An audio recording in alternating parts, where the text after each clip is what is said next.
Orientando o Direito está no ar. E hoje temos o privilégio de receber aqui no Canal 20 o Dr. Richardson Xavier Brant, que é juiz de direito da 2ª Vara de Fazenda e Falências e Concordatas da comarca de Montes Claros. É também professor na Universidade Estadual de Montes Claros e nas faculdades Santo Agostinho, no curso de Direito e outros. Dr. Richardson vai falar hoje sobre a relação entre as concessionárias de água e energia elétrica e seus consumidores. No caso, Dr. Richardson, da falta de pagamento é motivo para corte e em que situações pode ocorrer a falta de fornecimento de energia elétrica e de água? A relação entre o concessionário e o usuário do serviço é regida pela Lei 8987 de 95. Essa lei fez algumas alterações ao Código de Proteção e Defesa ao Consumidor e autoriza efetivamente essa lei o corte no fornecimento, é regra expressa da lei. O corte no fornecimento em caso de falta de pagamento. Pode ocorrer também corte no fornecimento em situações de algum reparo técnico ou a suspensão do serviço para fins de reparo técnico. Tem sempre, no caso de corte por falta de pagamento ou no caso de suspensão do serviço, que avisar o usuário com antecedência.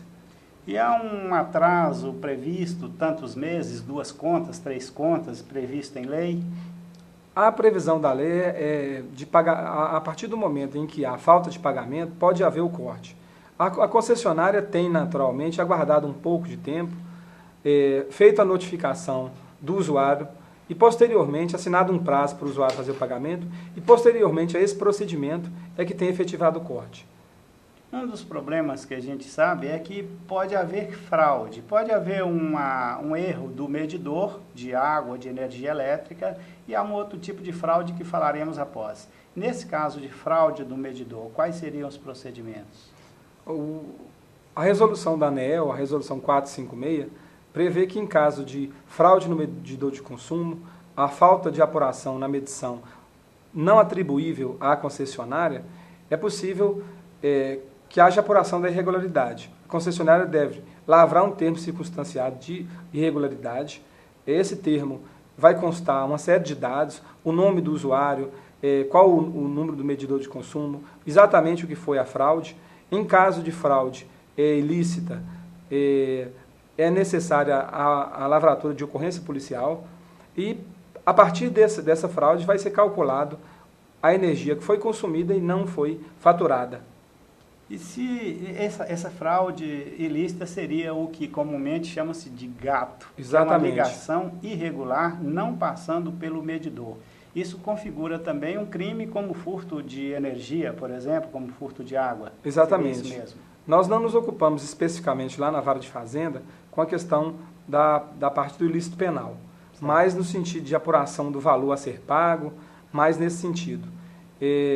A fraude no medidor de consumo ela pode ser decorrente de uma série de atividades, é popularmente conhecida como gato, e há efetivamente, vamos dizer assim, uma sofisticação, né, dessas práticas no sentido de fraudar o medidor.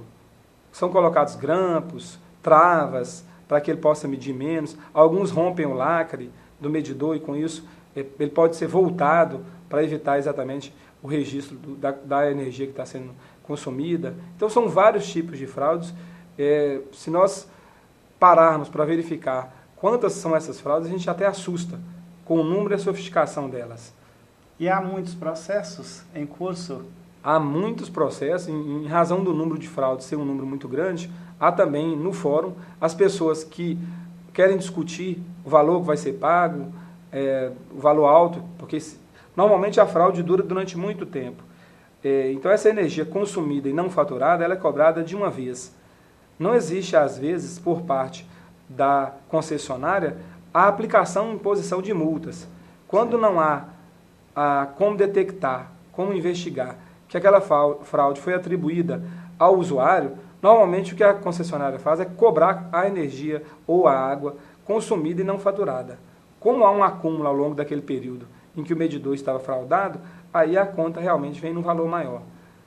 e muitas vezes o usuário se assusta com o valor mais alto. Dr. Richardson, e também é comum nós observarmos o caso de inquilinos fazerem essas fraudes e quais as consequências para o proprietário do imóvel, qual as providências que ele deve fazer para evitar más consequências para si como proprietário do imóvel. Fim do contrato de locação, ao receber o imóvel, caso o proprietário tenha se precavido no sentido de que a conta venha em nome do próprio locatário, aquele que morava no imóvel, no momento que ele retoma o imóvel, ele pode pedir à concessionária que faça uma inspeção no medidor de consumo e pode pedir também que a conta passe a vir, volte a vir, se vinha antes, em nome dele. Esse caso evita que o proprietário assuma a responsabilidade pelo débito. O que acontece na maioria dos casos é que essas providências acautelatórias não são tomadas e o proprietário é surpreendido quando a fraude é detectada e não é possível identificar exatamente a quem atribuir essa responsabilidade. Se ao proprietário, que agora ocupa o imóvel, se ao locatário, inquilino, que antes ocupava. É comum as pessoas acharem que o Poder Judiciário, a Justiça, tem o poder de chegar e exigir que uma concessionária parcele dentro das possibilidades. Qual é a sua orientação nesse sentido? Recentemente, as concessionárias têm feito acordos muito favoráveis aos usuários. A CEMIG, tanto a CEMIG quanto a Copasa, elas têm não apenas reduzido o débito para que possa receber, sanar aquele débito antigo, mas eles estão, inclusive, parcelando em várias parcelas, em parcelamento longo de até 36 meses. E o usuário, quando verifica que o que está sendo cobrado é uma energia que foi consumida, mas que não foi faturada, normalmente se faz o acordo. Há muito acordo, recentemente, em razão disso. E enquanto há o acordo, o processo fica suspenso? O processo, na verdade, ele é extinto, porque a cobrança vem diretamente na conta de energia, no caso da CEMIG, ou de água, no caso da Copasa. E aí, nessa situação, como a concessionária pode suspender o fornecimento, caso haja o inadimplemento, aí não tem nenhum problema. O processo pode ser extinto sem maior preocupação.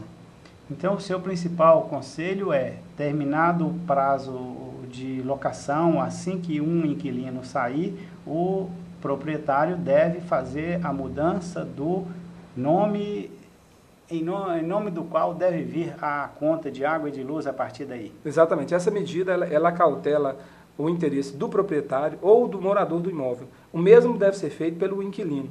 Quando ele recebe o imóvel, faz a locação de um imóvel e assina o contrato, ele deve providenciar que a conta venha em seu nome, porque nesse caso os débitos anteriores ou um possível fraude no medidor pode ser detectada e evitar que ele possa ser atribuída a ele a responsabilidade pelo débito.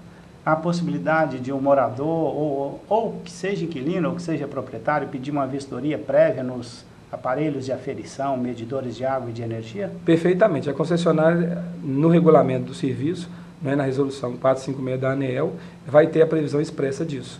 E, havendo essa solicitação, a concessionária comparece e faz essa verificação.